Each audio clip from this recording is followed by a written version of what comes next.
Hello and welcome everybody to my contribution to the Culture and International Health 2020 conference, which has been held online. And my talk will deal with the issue of positive youth development and media use. My name is Karina Weichold. I'm coming from the University of Jena in Germany, and I'm leading the research unit on youth research at our Department of Psychology. And today I would like to give you some results from our current studies which deal with positive development and the use of media and other leisure activities in adolescence. Broadly, my research focus lays in the area of the development of problem behavior and positive developmental outcomes in adolescence. Thereby, I'm focusing also on cross-national studies in the area of puberty research, but also on drug-using behavior and other problems behavior in that time span. And I have a huge focus on applying my research into the practice. Okay, let's come to the talk, and first I would like to start with a little introduction on the issue of adolescence as a transition point in the lives of humans and the need to scaffold them during this process. First of all, in relatively rough and also applicable to other periods than adolescence, I would like to touch with you the issue of transitions. Transitions are defined as fundamental changes which concern the adolescent and the family and other developmental contexts. They can be normative, for instance, school change, for instance, when elementary school has been passed and decisions for further schooling have been made, then a transition is occurring in the lives of humans. But it could be also at other periods of the lifespan. For instance, retirement is a normative transition concerning basically everyone. But additionally to that, there can be non-normative transitions, such as experiencing trauma or death of a parent, or it could be also dramatic societal changes that impact on humans' life. Altogether, these normative and non-normative transitions can challenge the fit between the person and its environment, and they also can result in certain circumstances, in particular when it accumulates, in stress, insecurity, and anxiety of the individual. Coping with transitions, how well we can deal with the challenges resulting from transitions, of course depend first of all on personal and contextual resources. Thereby, early personality comes into play, but also competencies that you may have acquired earlier in your life, and also self-regulation plays a strong role, the own activity to approach an issue and to deal with it. But also the context is dramatically influencing how well we cope with transitions. The context has to provide resources, opportunities for development, but also positive reinforcement, and we need to scaffold also individuals via their traveling through transitions. It's also important to notice that transitions can be controllable, they can be less severe, and they can be just a single event, and then you can more easily go through them. Instead of that, when they are more chronic and when they have a long-term input on your life, it may be more difficult to deal with them. Altogether, if we approach proactively challenges and problems occurring relating to transitions, then the transitional stress may increase also competencies to deal with stressors in later life. And this is also what we learned from resiliency research, and in particular the research of Anne Marston. Adolescence is certainly a period that is really dramatically impacted by the issue of transitions, because we have many transitions, not only from child to an adult. We have many transitions focusing on biological development, and adolescents are also troubled because they have to find their identity, they have to establish new relationships within their peer context, they have first romantic relationships, and they are also in the period where they separate from their parents. So adolescence is by and large, you can say an excellent example of a transitional period where we think everything is possible in the near future. But it's also a time of uncertainty per se, yeah, as a normative transitional period. And it makes us a little bit, it shakes a little bit up our life, and we get insecure how we will travel further in our lives. Sometimes we want to do things that we shouldn't do, and we can't always do what we plan, what we hope, what we want to explore, in particular, for instance, in our leisure context. We try to fit into roles. We try to fit into, as you see here on the picture, into different clothes. We try to find our identity and also have to be in line with norms and conventions of the society. And sometimes this can result in adaptational problems. And as you all know, this period in life, adolescence, is related to the onset and the progression of many problem behaviors in the internalizing and externalizing field. So by and large, we can summarize that the transition of adolescence is a meaningful one and is related to accumulation of different transitions, little transitions that we make in our life. And the critical point is that in our modern societies, of course, adolescents become very early physically mature, so the onset of puberty is relatively early, in contrast to a relative late transition into adult roles. And this gap is difficult and is resulting in the development of many adaptational problems because we have this strong disjunction between biology, behavior, and social processes. And this, in a nutshell, as I said, may increases the risk for the development of behavioral and emotional problems for many adolescents in modern societies. So in particular, self-regulation plays a great role in how well we can travel through this gap between biology and the adult roles that we have finally at the end of the day, at the end of the second life decade, so to say. Self-regulation is defined as the need to regulate affects and behavior in accordance with long-term goals and consequences. So because of the relatively late maturation of the forebrain, which is basically influencing our control of behavior or emotions, is also related to planful behavior, we are relatively late able during adolescence to regulate ourselves effectively. And for instance, adolescents have really problems to adhere to long-term goals.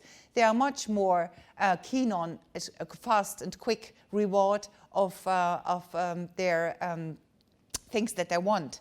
And so they may do something that is not in accordance with long-term goals. For instance, they just don't do their homework, or they quit online conferences, or they just don't go to school. Yeah, and forgetting by doing this the long-term goal of a good accomplishment of the school period. So self-regulation, as I said, is important, and it's also a key focus of the model by Lawrence Steinberg. Lawrence Steinberg puts in this model an explicit focus on the gap between the early puberty that we experience early in adolescence and the late maturation of the prefrontal cortex, which enables us to regulate effectively emotions, for instance, but also relate to higher cognitive processes. Relating to early puberty, we have in this period new affects. Yeah, maybe the first time we fall in love, maybe we have very strong emotions relating from increases of our hormonal levels. And maybe still at the beginning of puberty, our parents help us to regulate these strong feelings. But later on, as we travel through development physically, we are looking like an adult, and obviously everyone attributes to us that we are now ready to take our own decisions and to plan and to regulate our problems ourselves, or that we seek for contexts that support us in that way, for instance, within the peer context. But as I said, the late maturation of the prefrontal cortex is problematic in that regard because we are not able to do so already early in adolescence. So in a nutshell, it's important to, even though adolescents look adult, we have to provide them social contexts that support them, that control and predict also behavior and behavioral consequences, and also that compensate in part for their less mature brain development at this early stage of adolescence. So, so we should not, as I said, just leave the adolescents because they look adult. We should take into consideration that development is not working always in a synchrony, and that cognitive processes mature later than physical development occurs during adolescence. And of course, our adolescence, individual development is not happening just in isolation. We are embedded within our experiences in proximal context. Family, school, peers, leisure life play a great role, and this all is embedded too within culture and society. So these levels are all interacting with each other, and this is basically an ecological model of human development, what I depicted here. So not only the normative culture and societies influencing individual development of adolescence, for instance, by conveying norms and values. It's also, and in particular under the current situation of the COVID-19 crisis, important to take into consideration that due to the restrictions of the public life, for instance, or due to advices of the governments to work at home and to have homeschooling, of course, the interactions with the proximal context changed a lot during the past months dramatically in many countries around the world. So this is really a unique macro-societal change that is affecting individual development, and in particular adolescents are relatively hardly beaten by these new environmental influences. And this is a non-normative transition that adolescents have to make, plus what they have to deal with on a normative basis, and that's why we have in particular focus in this presentation also on the current situation of the COVID-19 crisis and how it's affecting media use, for instance, and leisure behavior of youth. As a consequence of this, we have to always keep in mind that already on a normative basis, adolescents need assistance and protection by structured and supportive contexts. But today, under the situation of the COVID-19 crisis, this is true more than ever before. As I said, I would like to focus with my presentation and the research I present you on media use and leisure of young people. Normatively, already during the past decades, we experienced in many societies around the world a growing digitalization. And the question is, how do adolescents react to these kinds of developments? And as you know, during the past months, just as a keyword, I say homeschooling, parents, but in particular children and adolescents are gained a lot of digital competence because they have to interact via Zoom conferences, they have to interact via school clouds, for instance, with their teacher and with their classmates because they had no other chance to get in touch with them and to progress in their academic skills, but also socially. Digitalization increased during the past dramatically to keep in contact with peers. For instance, social media gained a huge importance in adolescents' lives. In earlier times, we wrote postcards, we wrote letters, we documented everything with handwriting. We used a phone cell to get in touch with somebody. and we took just ordinary pictures. Today, we write emails, SMS, we chat, we write documents per PC, we can archive them, we can file them. We use the handy for phone calls primarily and digital photography. So things have changed already during the past decades dramatically in that regard. And so digitalization is an up-and-coming topic that is influencing humans' life to a great extent, but in particular our adolescents, and in particular under the current kind of societal situations. The question would be now for my talk, how do adolescents spend their leisure time in times of increasing digitalization in our societies? And the second question relates to which kind of leisure activities relate to positive developmental outcomes. We spoke now already a lot about the development of problem behavior during adolescence, but I'm also interested in how do adolescents become competent, skillful, and healthy young people that contribute to society. This is the other side of the coin. And as I said, although adolescence is linked to the increase and progression of various problems behaviors, we should not lose our focus on positive outcomes. Yeah, other would be, for instance, happiness, life satisfaction, which is important too, and important indicators of well-being of humans around for the entire lifespan, I would say. But here in our study, I would like to focus primarily on positive development and the issue of leisure activities. We gave questionnaires to adolescents in school that were aged 13, and it's a sample of about 400 teenagers in Germany that we studied during the past months. The first question I would like to answer for you is, how do teenagers spend their leisure time? And if you ask, and this is the situation basically right before the lockdown we had here in Germany, we have now currently a study focusing on the lockdown situation itself as a longitudinal study. But here I would like to present you the data, first of all, for the time before the lockdown. So the beginning of this year, we collected these kind of data. How do they spend their time? Are they all the time online? Or maybe they are doing a lot of sports? Or maybe they hang around with their families and spend time together as a happy family, doing a lot of activities, for instance, outside.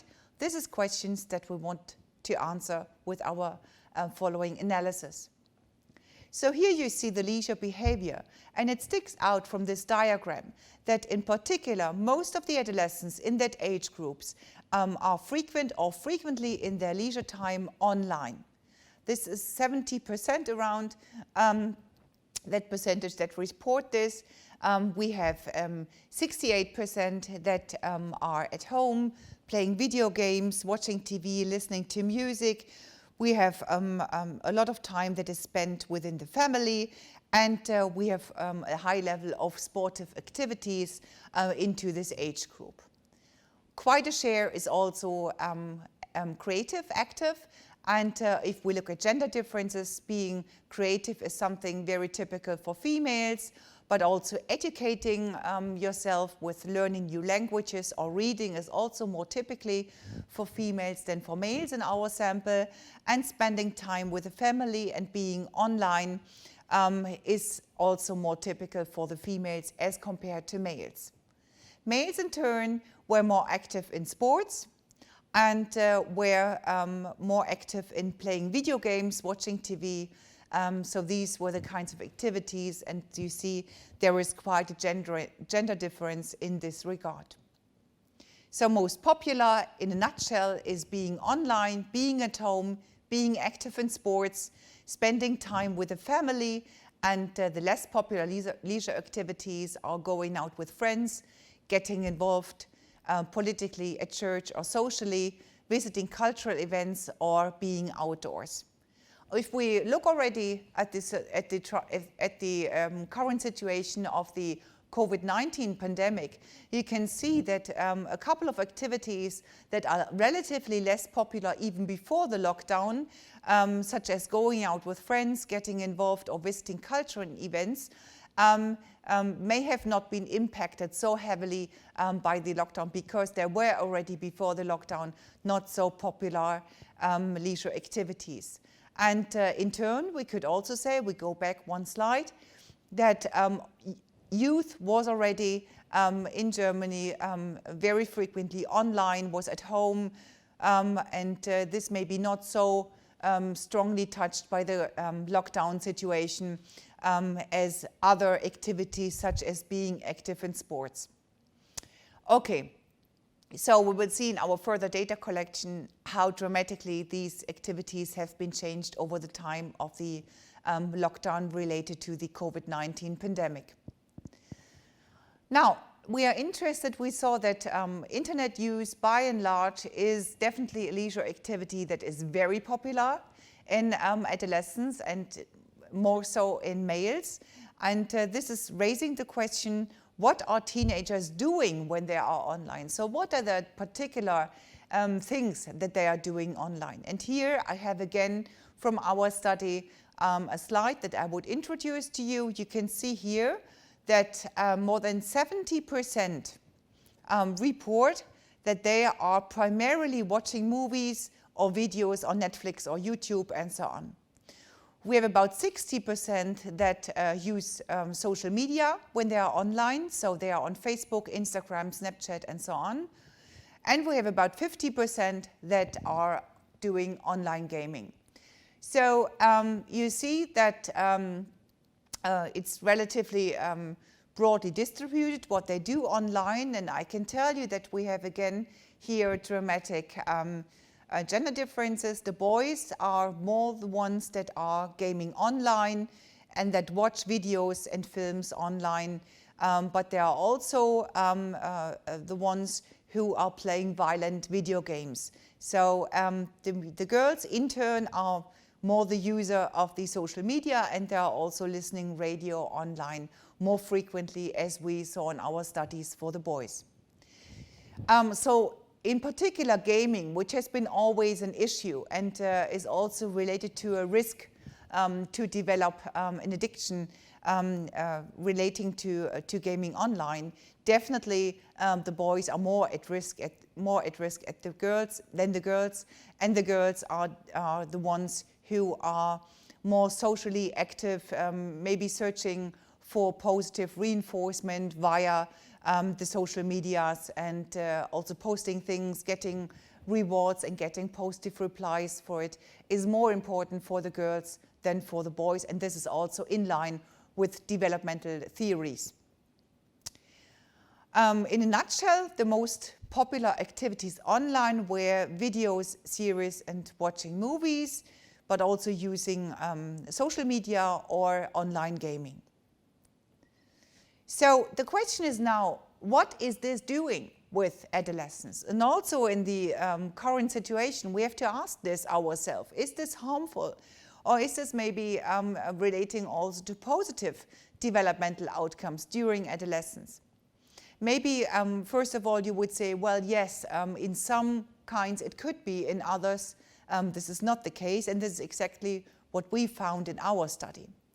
First of all, I would like to introduce to you, however, how we defined positive development. I'm following here the approach of the PYD group around Richard Lerner, and would define adolescents as positively developed when they are competent, when they are confident, when they have a strong character, when they care for others, and when they can establish strong connections with others and when they can maintain them over time. So these are the so-called 5 C's of positive development according to Richard Lerner. And when these prerequisites are visible, then it's very likely that adolescents or persons in general will thrive, will grow, and will bloom. So we focus in our outcome variables on these kind of 5 C's to determine how well adapted an adolescent is in this age range. Our data suggested that positive developmental outcomes, so being confident, care for others, and so on, they relate to no or medium use of social media, of online gaming, and no use of computer games with violent content. So either just leave it and be not involved online so dramatically, or just having a mediocre extent of being online and looking at social media and online gaming is related to positive adaptation. In turn, you could also say that high usage of social media, online gaming, and also computer games with violent content harms positive development in adolescence in our sample.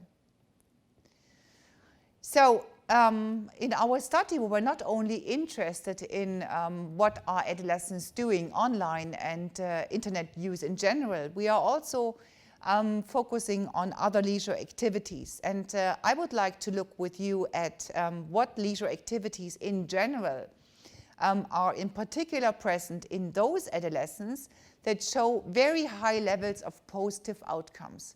So those that have the highest level is an extreme group analysis that is underlying to the following charts. And we looked at what is the group with the highest level of competent, confident, and so on positive outcomes. How do they structure their leisure? And what you can see here is that those that have high PYDs or have high positive developmental outcomes are the ones that are very frequently active in sport, that are spending a lot of time with their family,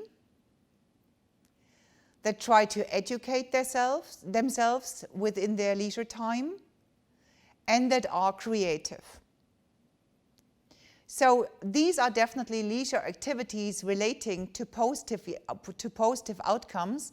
And in turn, we may also have a look at those leisure activities that are not so frequently used by these adolescents. And this is, for instance, getting involved is not so dramatically, a little bit. This plays a role. But adolescents with high PYD are not going out so frequently, are not so often visiting cultural events, but this is not really different from those with low PYD. So in a nutshell, and here I marked also the most important indicators, also with dramatic differences between those with high and low PYD. You can see that apart from being online, here's a dramatic difference between high and low PYD. As you can see here, those adolescents with a high positive developmental level, they are creative, they are outdoors, hiking, for instance, and being together with a family. They are active in sports, and they are not so frequently also online when it comes to Facebook, Instagram, and so on. They are still doing that, as you can see here, but not to such a great extent. And this is an important message. I would like to look with you at a summary of my talk. What have we learned? First of all, we learned that adolescents are highly digitalized, as you can see on our study, and thereby they were adapting to societal changes also in their leisure behavior. Under the situation of the COVID-19 pandemic, however, this process became even accentuated. Many studies around the world show that adolescents now spend much more time online. They are craving for their social contacts. They don't have the social contacts in person anymore. So there is a lot of increase in the use of social media to get in touch with others. In addition, they have homeschooling, where they also learn many digital skills. They have to use tools like Zoom to attend meetings of the school classes. But there is also in the homeschooling situation a lot of boredom. And in many studies, we saw that this in particular increases the risk of online gaming activities.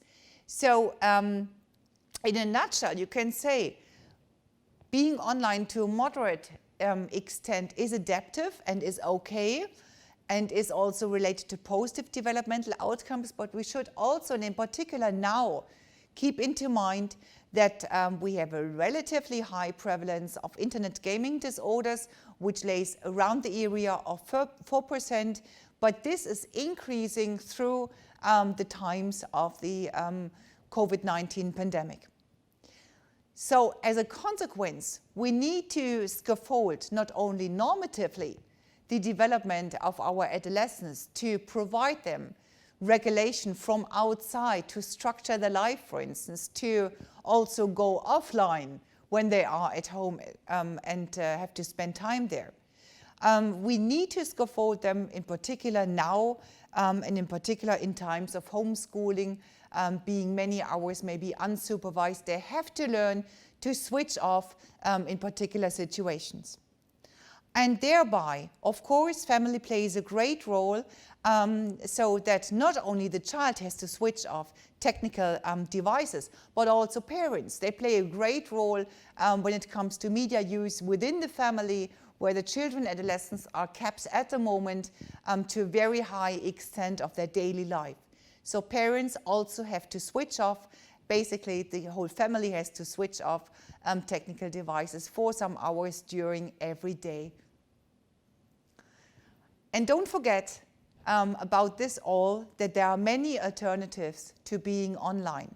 And we have to advise children, adolescents, and also parents, in particular parents maybe, to go with the kids outside, to spend time qualitatively together, to stimulate their children to becoming creative, to practice instruments, or to play not only online, but also in an analogous way. For instance, playing chess together, or just spending time together, having fun. The family has a great impact in how adolescents spend nowadays their times.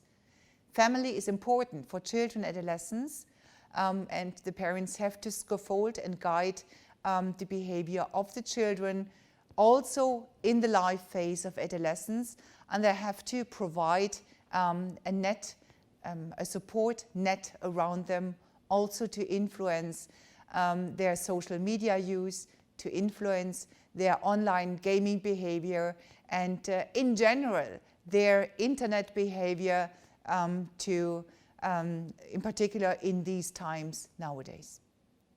So I hope I could give you some insights into our research findings, and if you have any further question on my talk, you can address these questions to me via email, and I would be happy to respond on them.